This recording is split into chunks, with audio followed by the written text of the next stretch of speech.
Alors, sur ce schéma, nous avons l'énergie primaire consommée en Afrique du Sud.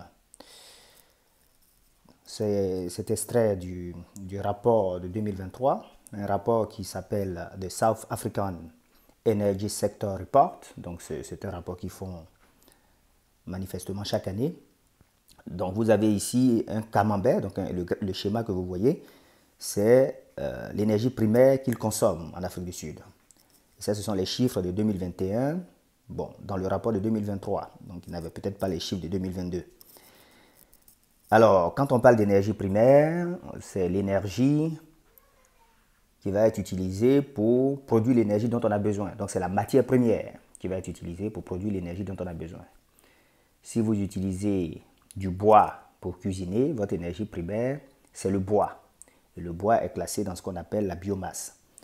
Donc ici, nous avons dans le mix énergétique, dans l'énergie primaire utilisée, nous avons 82% de coal, c'est-à-dire du charbon minéral. Ce n'est pas le charbon de bois, hein, c'est le charbon minéral, le charbon qu'on sort du sous-sol, comme on sort du pétrole ou du gaz. Voilà, ça c'est le charbon minéral. L'Afrique du Sud est riche en charbon minéral et exporte même du charbon. Donc 82% de l'énergie produite est produite à partir du charbon.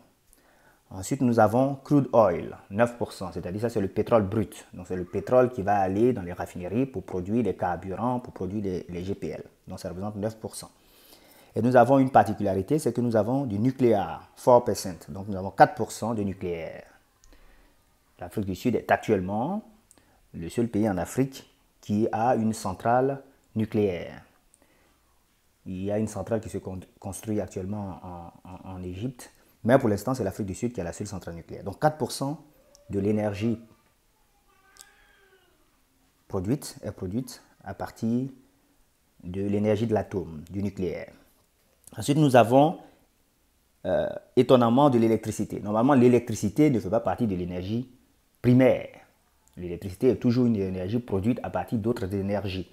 Mais en fait, ils expliquent dans le rapport que là, ils ont mis l'électricité parce qu'en réalité, en net, ils importent l'électricité. Donc, ce qu'ils ont mis ici, c'est en fait la production locale plus les imports moins les exports. C'est ça qu'ils ont mis en fait ici.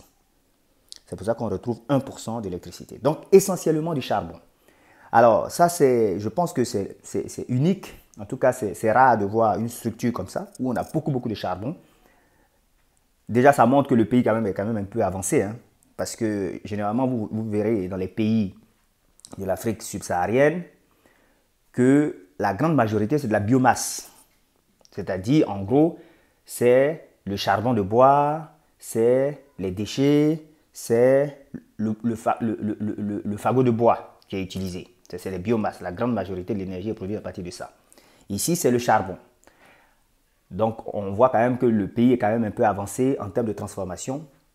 Par contre, le charbon pose des problèmes aujourd'hui parce que on veut sortir le monde. Il y a une pression des organisations, des États pour sortir des énergies dites fossiles, c'est-à-dire pour sortir du charbon minéral, pour sortir du pétrole, pour sortir du gaz, c'est-à-dire pour arrêter d'utiliser ou en tout cas pour réduire considérablement leur utilisation.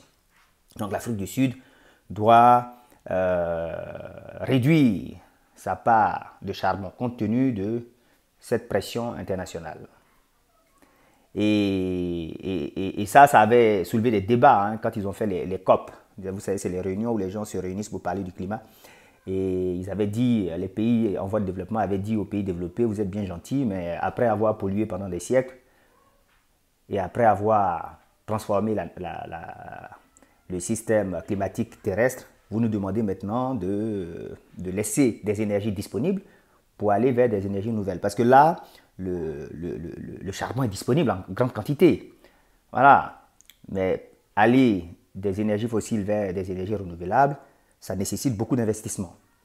Et les pays dits riches avaient promis, c'est des promesses, hein, et ils s'étaient engagés plus tard. Je ne sais pas d'ailleurs s'il y a eu un rapport signé, enfin un document signé, mais en tout cas, il y a un engagement de financer à hauteur de 100 milliards de dollars par an les changements dans le sens des énergies dites plus propres, c'est-à-dire dans le sens de la transition, de la sortie des énergies fossiles. Et les pays qui ont beaucoup de charbon dans leur mix d'énergie primaire font partie de la liste des pays qui devraient recevoir ces financements pour justement faire la transition. Alors, ce financement n'a pas été atteint, hein. Quand on prend la plupart des années, je crois que c'est depuis 2009 qu'ils avaient promis ça. Après, ça a été étendu lors de la COP 21. Et on voit que les 100 milliards n'ont pas été atteints. Il y a seulement en 2022 où ça a été dépassé. Mais les autres années, c'était en dessous. Donc, l'Afrique du Sud a ce défi-là de sortie du charbon, ou en tout cas de réduire la quantité. Et on sait que c'est en voie, hein, puisque on a vu, hein, si vous regardez, je vous ai posté une vidéo où ils sont en train de mettre en place, par exemple, une centrale solaire d'une capacité d'1 gigawatt, donc c'est beaucoup, et donc ils sont en voie de sortie.